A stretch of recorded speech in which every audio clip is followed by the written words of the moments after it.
with Artists of the World, and we're here with Screen Vinyl Image here at the Stratmore Mansion.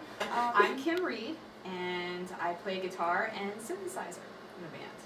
And I'm Jake Reed, and I play guitar and I guess like man drum machines and samplers and stuff. And you sing. Oh yeah, and I sing too. Okay. So the first question I have for you all is, how do you all know each other, and how did the band come together?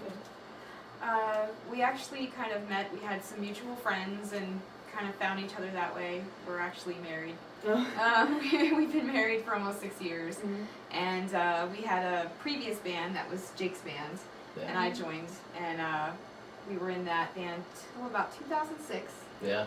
But we had been writing, our own songs and music together, and after that band ended, we just kind of decided to form a new project with just the two of us.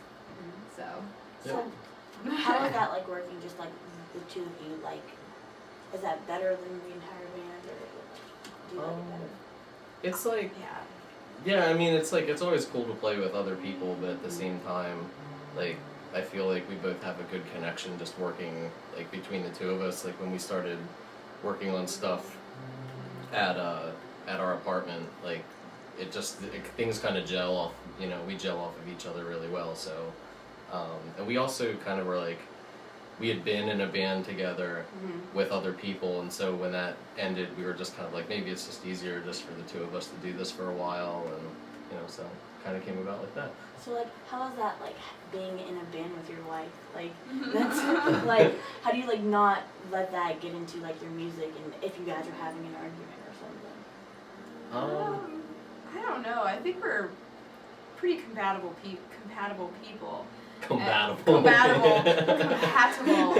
And I think that we have disagreements over sometimes songs or how we want things to sound, but we are definitely able, because we know each other so well, to work it out.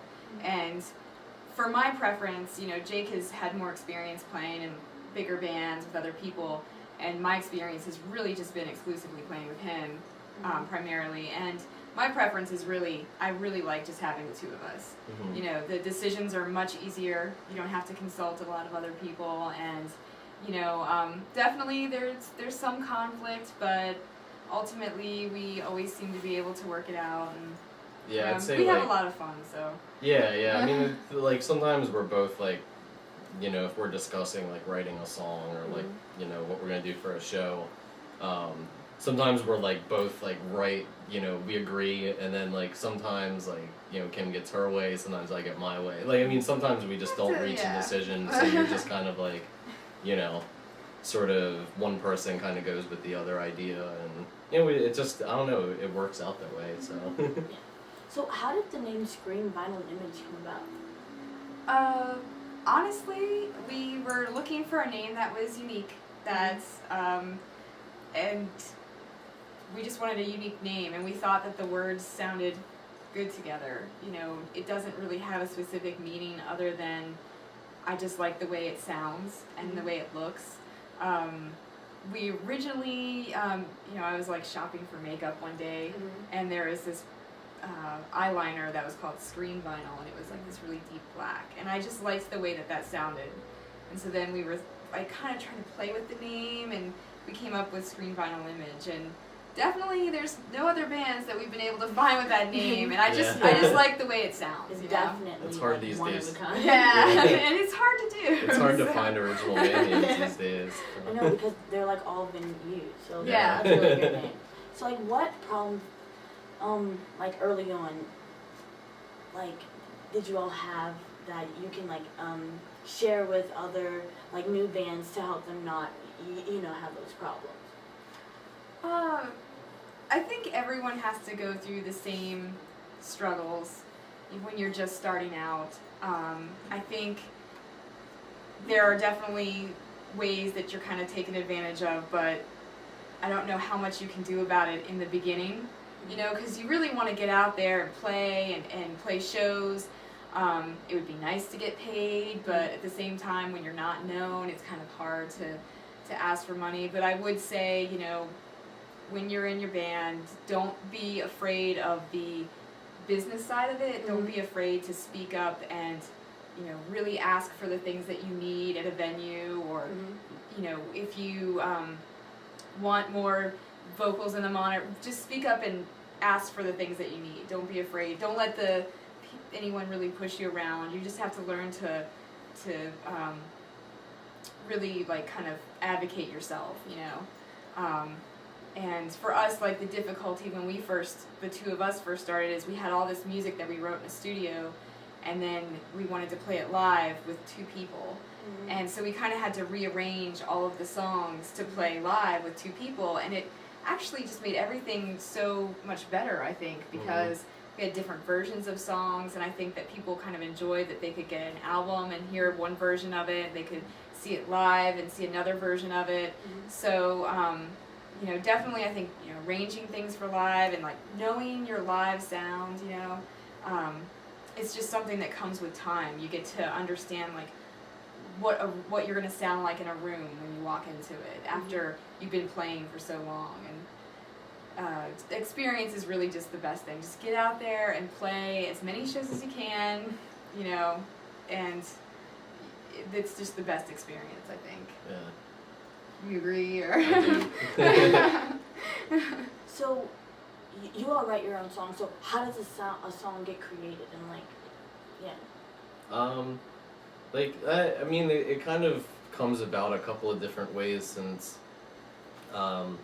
we use drum machines and sequencers and synthesizers as well. It's kind of like sometimes we come up with an idea on a drum machine, you know, like a beat, and we kind of build something around that, and sometimes like, you know, the song kind of comes about on a guitar, and then sometimes it comes about on a synth. So it's kind of like just usually we record demos, you know, like rough demos, and then kind of discuss like what we think the song should be, and then kind of arrange from there.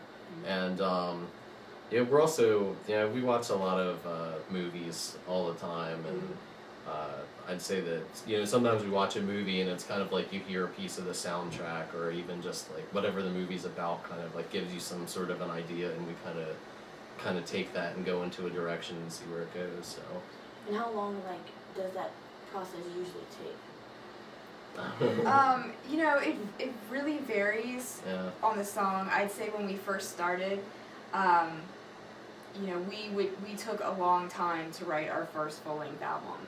I mean, I think it took us 2 years. Almost 2 years to do that, because we were just experimenting with so many different sounds and instruments and ways to record things.